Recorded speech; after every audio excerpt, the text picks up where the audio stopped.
মা যদি হয় ভোরের বাতাস শীতল অনুভব, আব্বু তবে বটের ছায়া পাখির কলরব। মা যদি হয় ভোরের বাতাস শীতল অনুভব, আব্বু তবে বটের ছায়া পাখির কলরব। রাগ অভিমান হলে যাই মায়েরা চলে, রাগ অভিমান হলে যাই মায়েরা চলে।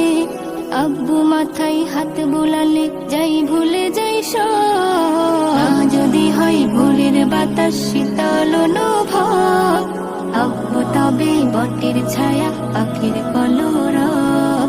মা যদি হয় ভোরের বাতাস শীতল অনুভব, আব্বু তবে বটের ছায়া